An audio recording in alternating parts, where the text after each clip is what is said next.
बहुत ही नरम, मुलायम और जालीदार दही बल्लों की रेसिपी आपके साथ शेयर करने जा रही हूँ। पहली ही मर्तबा में ये दही बल्ले परफेक्ट बनकर तैयार होंगे।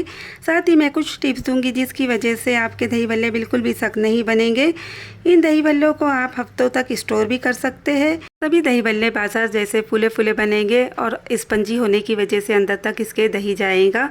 अस्सलाम वालेकुम, चलते हैं रेसिपी की जानिब। 250 ग्राम मैंने उड़द दाल ले ली थी और 125 ग्राम मैंने मूंग दाल ले ली थी। इसे ओवरनाइट के लिए भिगो दिया था। अगर आपके पास वक्त ना हो तो आप इसे 4 घंटे के लिए भी भिगो सकते हैं। इन्हें मिक्सी में डालकर मैं अच्छी तरह ग्राइंड कर लेती हूँ। इसमें बहुत ही कम पानी का यूज़ करें ग्राइंड करते वक्त, जिसकी वजह से ये बहुत ही अच्छी तरह बारीक सा पेस्ट बन जाएगा। दाल को ग्राइंड करते वक्त मैंने आधे कप से भी कम पानी का यूज़ किया है। अगर बाई चांस आपके हाथ से पानी ज़्यादा हो जाए तो इसके अंदर थोड़ा सा बेसन मिला दे, जिसकी वजह से ये परफेक्ट हो जाएगा। इस तरीके से आप इसे बना सकते हैं। इस तरीके से मैंने इसमें आधा टीस्पून के करीब नमक डाल दिया है, क्योंकि नमक हम बाद में भी यूज़ करने वाले हैं पानी के अंदर। अब इस मिक्सर को एक ही डायरेक्शन में फेंटना है, तो तकरीबन 5 मिनट तक इसे एक ही डायरेक्शन में बराबर से फेंटे, जिसकी वजह से ये बहुत ही मुलायम और स्मूथ हो जाएगा और वज़न में भी ये काफ़ी हल्का हो जाएगा। इस तरीके से थोड़ी सी मेहनत है, लेकिन इस तरीके से बहुत ही अच्छी तरह दही भल्ले बनकर तैयार होंगे। आप देख सकते हैं इस तरीके की इसकी कंसिस्टेंसी होनी चाहिए। हमारा मिक्सर परफेक्ट है, इसे चेक करने का एक तरीका ये बता देती हूँ कि एक बॉल के अंदर थोड़ा सा पानी ले, इसमें ये थोड़ा सा मिक्सर डाले। अगर ये मिक्सर ऊपर की तरफ तैरेगा तो समझिएगा ये परफेक्ट बैटर है। अगर ये मिक्सर नीचे की तरफ बैठ जाएगा तो इसे और थोड़ी देर फेंटिए, एक ही डायरेक्शन में लेकिन फेंटना है। इस तरीके से मैंने इसे अच्छी तरह फेंट लिया है। अब ऑयल गर्म होने रख दिया है। ऑयल बहुत ही अच्छी तरह गर्म हो चुका है। अब गैस का फ्लेम मैंने स्लो कर दिया है और स्लो फ्लेम पर मैं इसे छोटे छोटे इस तरीके से बॉल डाल दूंगी। इस तरीके से आपको जिस भी साइज़ के दही भल्ले बनाना हो उस साइज़ के आप बना सकते हैं। तो यहाँ इस तरीके से एक एक करके मैं डालती जाऊंगी। बहुत ज़्यादा बड़े भी ना डालें, जिसकी वजह से वो अंदर से बहुत ज़्यादा कच्चे रहे। इस तरीके से छोटे छोटे डालें तो जिसकी वजह से आपके दही भल्ले बहुत ही अच्छी तरह फ्राई होंगे। 2 से 3 मिनट तक इसमें बिल्कुल चम्मच ना चलाएं। 2 से 3 मिनट के बाद इसकी साइड चेंज करनी है। अगर आपने पहले ही चम्मच चला लिया तो इसका शेप बिगड़ सकता है। इस तरीके से देखिए, बहुत ही हल्के हाथों से इसे चम्मच चलाना है। इस तरीके से ये अपने आप ही अलग हो जाते हैं और बहुत अच्छी तरह अंदर और बाहर दोनों तरफ से अच्छी तरह फ्राई हो जाते हैं। इस तरीके से फूले फूले से सभी दही भल्ले बनकर तैयार होंगे। बस कुछ टिप्स को आपको फॉलो करना है, जिसकी वजह से आपके दही भल्ले बिल्कुल स्पंजी बनकर तैयार होंगे। अब सभी दही भल्लों का कलर हल्का सा गोल्डन ब्राउन हो चुका है। इसे मैं निकाल लेती हूँ।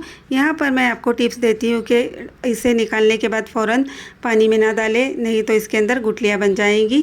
इस तरीके से बहुत से लोग इसे डायरेक्ट पानी के अंदर डाल देते हैं, जिसकी वजह से अंदर से कच्चापन आ जाता है। तो यहाँ पर इसे पहले ठंडा करना है और उसके बाद इसे पानी में डालना है। तो इस तरीके से बाकी के दही भल्लों को भी मैंने फ्राई कर लिया है। देखिए, सभी दही भल्ले फूले फूले से बनकर तैयार हुए।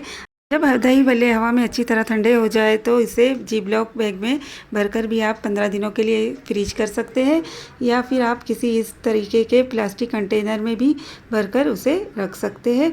इस तरीके से भी बिल्कुल भी ये ख़राब नहीं होंगे। इस तरीके से आप किसी भी तरीके से इसे स्टोर कर सकते हैं और जब भी इसे इस्तेमाल करना हो आप इसे बनाकर खा सकते हैं।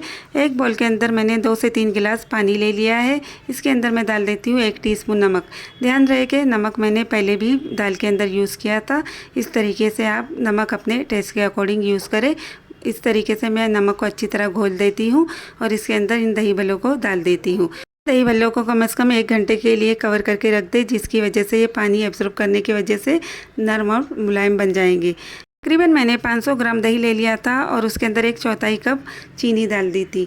आप चीनी अपने टेस्ट के अकॉर्डिंग यूज़ कर सकते हैं, कम या ज़्यादा कर सकते हैं। उसे अच्छी तरह मैंने फेंट लिया है। उसे मैंने 4 टेबल स्पून दूध भी शामिल कर लिया था, जिसकी वजह से दही बहुत गाढ़ा था। इस तरीके से पतला हो चुका है। बहुत ज़्यादा गाढ़ा ना बहुत ज़्यादा पतला दही होना चाहिए। 1 घंटा हो चुका है और देखिए पानी कितना एब्जॉर्ब हो चुका है दही भल्लों के अंदर। इस तरीके से हल्के हाथों से इसे दबाना है, जिसकी वजह से जो एक्स्ट्रा पानी है वो निकल जाएगा।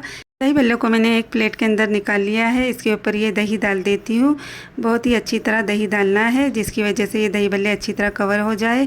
ये जो दही है ये मैंने घर में ही बनाया है। ये काफ़ी गाढ़ा था, इसलिए मैंने इसमें थोड़ा सा 4 से 5 टेबल स्पून के करीब दूध मिला लिया है और इसे अच्छी तरह चीनी डालकर फेंट लिया था।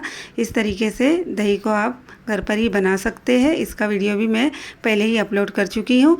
दही के ऊपर ग्रीन चटनी डाल देती हूँ। जितना तीखा आपको पसंद हो उस तरीके से डालिए। इसके ऊपर मैं इमली और गुड़ की चटनी डाल देती हूँ। इस तरीके से आप जितनी चाहे उतनी चटनी का यूज़ कर सकते हैं। इस तरीके से मैंने डाल दिया है। अब इसके ऊपर मैं थोड़ा सा चाट मसाला भी डाल दूंगी।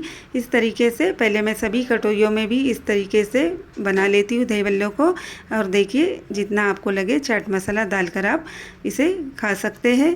मार्केट में इन दही बल्लों को इन कटोरियों में सर्व किया जाता है। इस तरीके से मैंने इन दही बल्लों को निकाल लिया है। अब आपको मैं बता देती हूँ ये दही बल्ले कितने सॉफ्ट और स्पंजी बने हैं। देख सकते हैं आप, ये बिल्कुल अंदर से कितने स्पंजी बने हैं।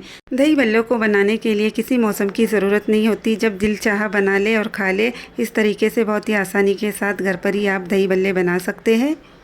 इस तरीके से जो भी टिप्स मैंने दही बल्ले बनाने के लिए बताए हैं उसे देखते हुए आपने दही बल्लों को बनाना है तो बहुत ही नरम मुलायम दही बल्ले बनकर तैयार होंगे।